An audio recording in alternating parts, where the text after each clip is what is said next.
students, welcome to the Outpatient and Physician Office Coding, where we're going to go through some of these outpatient guidelines.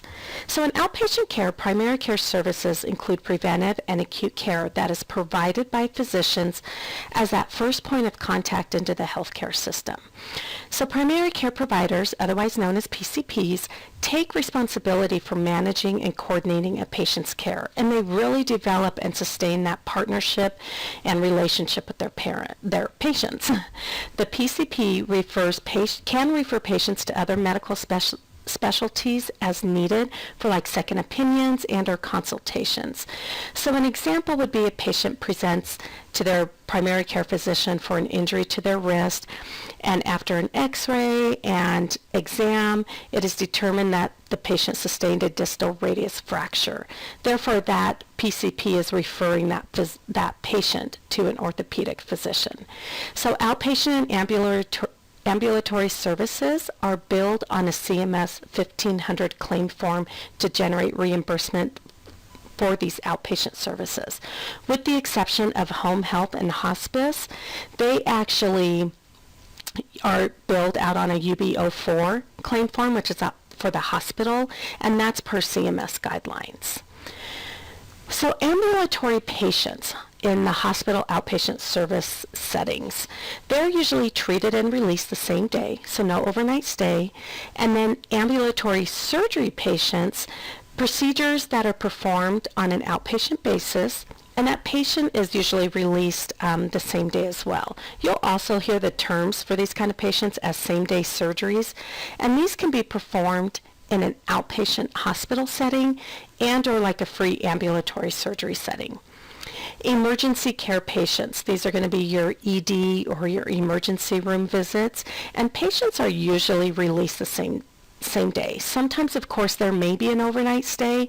Say if that patient presented to the ED, say at 8 o'clock at night, and then they're not discharged until the next morning, say maybe like at 4 o'clock in the morning. That's when you might have an overnight stay.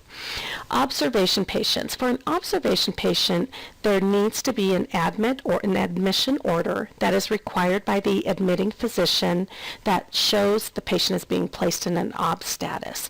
The length of stay is usually 23 hours or less than 23 hours, but it can be up to 2 days, and I've even seen an OBS patient in an OB status longer than 2 days. It really depends on the patient's circumstance, as sometimes they may never meet inpatient criteria, so they stay in that OB status. First listed condition. In an outpatient setting, the first listed diagnosis or condition is used in lieu of that principal diagnosis term, and it is the condition or problem that is documented by the physician to be chiefly responsible for that encounter or visit.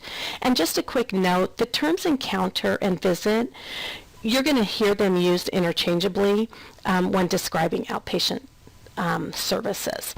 So an example would be, say a patient presents to the physician's office with a fever and a cough, and after chest x-ray and the physical exam, it's determined the patient is diagnosed with pneumonia. Now the patient also has a chronic condition, asthma, and the patient did refill the physician did refill the patient's prescription for albuterol. Now you can see their first listed diagnosis, because they were diagnosed with pneumonia, would be 486, and I also have the ICD-10 code there just so for reference. And then we're also going to code the secondary diagnosis of asthma because it is being managed, and they wrote that prescription. Fever and cough would not be coded because they're symptoms codes, and they're considered integral to the pneumonia. Now for outpatient surgery, the first listed diagnosis is the reason for the surgery. And if that surgery, say, was canceled due to complication or blood work that came back, the first listed diagnosis would still be for the surgery, followed by the reason it's being canceled, so say it's because of hypertension. And then the V code for the canceled surgery would also be coded.